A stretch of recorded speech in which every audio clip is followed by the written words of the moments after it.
Fala, leitores da Bíblia, graça e paz. Hoje a gente vai terminar a leitura do livro de Oséias. Vamos ler os capítulos 13 e 14. Se você leu comigo até aqui, deixe registrado aí nos comentários.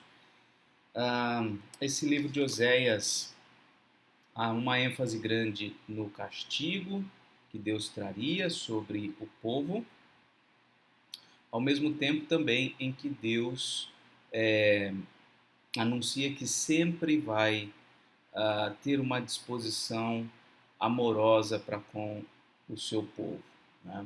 A gente, ao ler o livro de Oséias, precisamos ter em perspectiva a experiência de Oséias narrada ali dos capítulos 1 a 3, onde ele foi casar com uma prostituta, teve com essa prostituta filhos. O nome dos filhos apontava para maldições, para desgraças,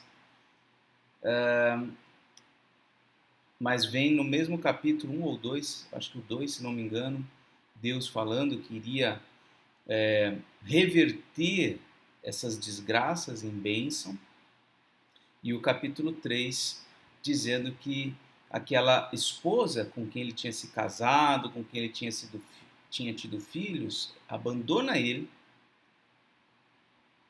possivelmente se vende como uma escrava sexual, e ele precisa comprar ela.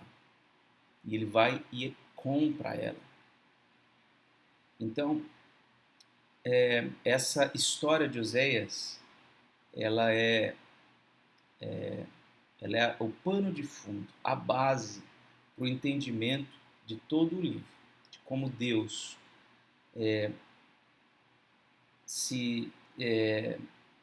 fica indignado, né, irado com relação à impureza do seu povo, mas ele não abre mão do seu povo. Ele não joga fora. Ele não se divorcia. Ele continua com a sua noiva, o seu povo. Bom, vamos ler então os dois últimos capítulos de Oséias. Essa história de Oséias é impactante. O amor bíblico é aqui descrito. O amor de Deus. O amor de Deus é provado e é ressaltado pela indignidade do seu povo. Assim como o amor de Oséias ganha muito mais luz, ganha muito mais brilho, tendo em vista o tipo de gente que era Gomer. Muito bem, vamos então a Oséias 13. Quando Efraim falava, havia tremor, foi exaltado em Israel, mas ele se fez culpado por causa de Baal e morreu. Agora pecam cada vez mais e da sua prata fazem imagens de fundição, ídolos segundo o seu conceito, todos obra de artífices, e dizem, ofereçam sacrifícios a eles. Chegam até a beijar esses bezerros. Por isso serão como a névoa da manhã, como o orvalho da madrugada, que logo desaparece, como a palha que o vento leva da eira e como a fumaça que sai por uma janela.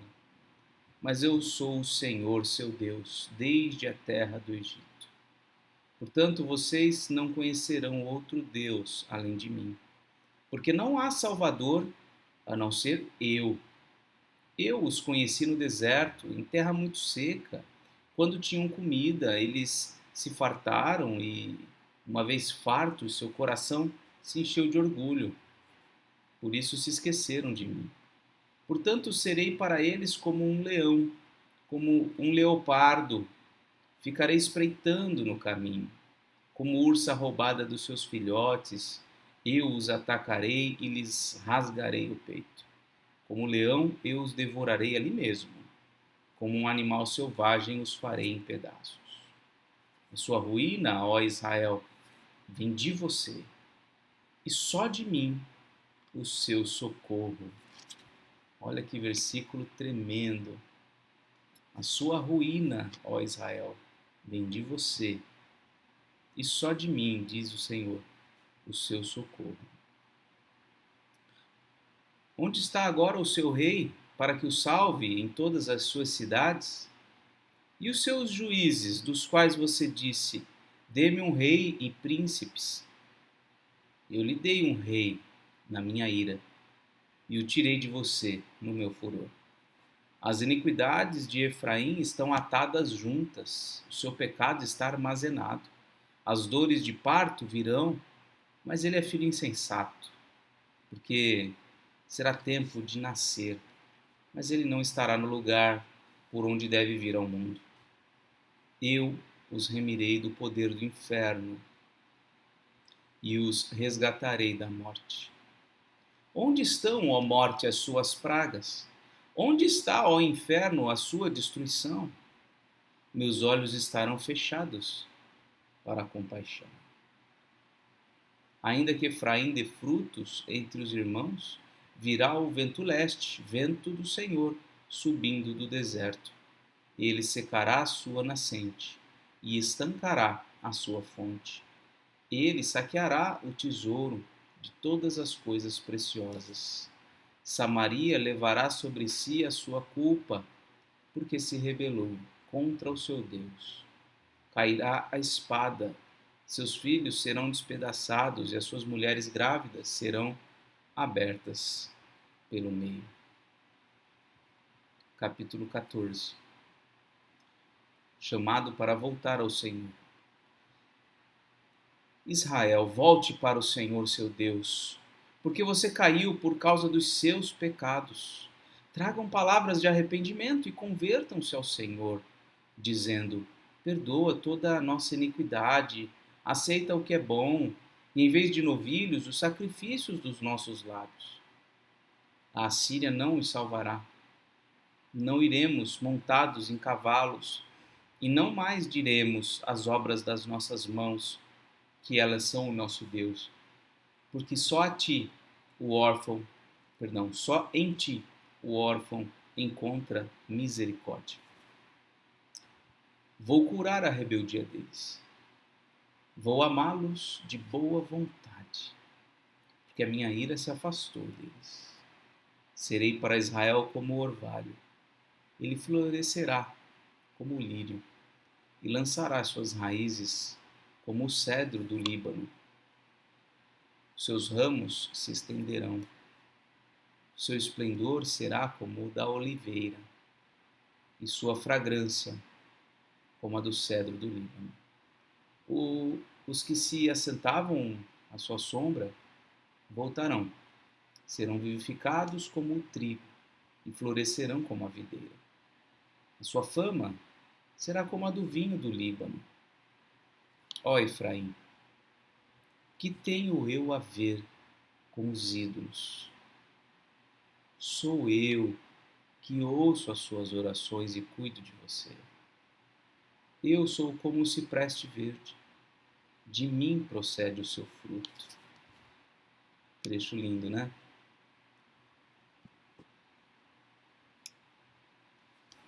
Apelo final.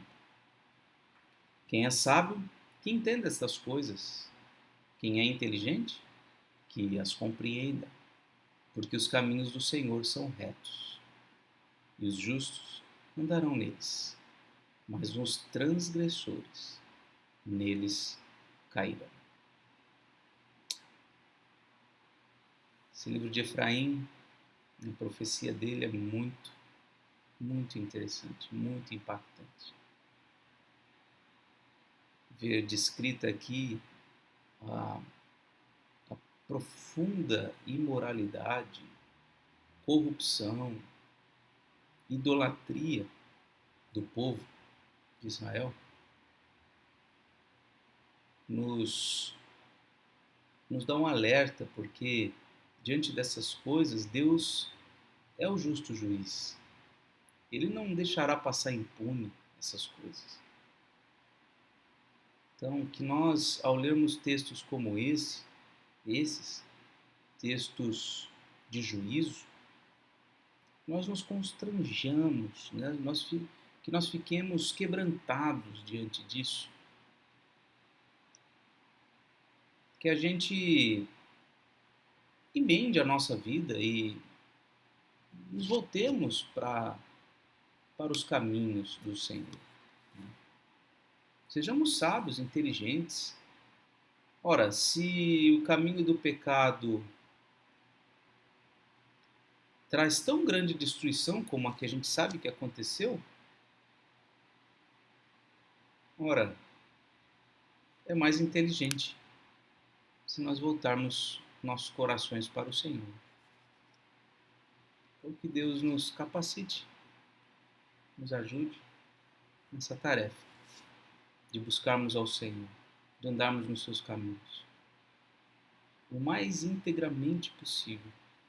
Deus nos livre de nós mesmos, porque deixados à nossa própria vontade, o rumo que tomaremos será sempre o caminho oposto dos caminhos do Senhor.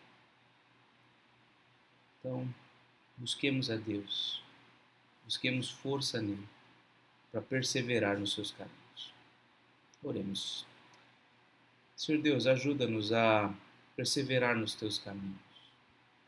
Se temos andado em caminhos de rebeldia, de idolatria, de imoralidade, pedimos, Senhor, suplicamos, desvia os nossos passos desse caminho de morte e destruição e traga-nos para os teus caminhos, Senhor. Faz isso na vida dos meus irmãos e irmãs que têm acompanhado essa jornada de leitura, Pai. Santifica o nosso caminhar, nossas mentes e corações, nossos sentimentos, nossos pensamentos. Apruma os nossos passos, ó Deus. Edifica a tua igreja, dá-nos crescimento espiritual. Assim pedimos, assim oramos e agradecemos pela leitura que fizemos nesses dias da profecia de Oséias. Que esse imenso amor que o Senhor revelou por meio de Oséias, na sua relação com a sua esposa, que esse amor, ó Deus, encha os nossos olhos, encha o nosso coração de profundo quebrantamento, constrangimento. Que dado o nosso estado, o teu amor resplandece ainda mais. Dado o nosso estado de miséria, de pecado, esse teu amor incondicional ganha uma resplandecência, uma, uma aura ainda mais brilhante.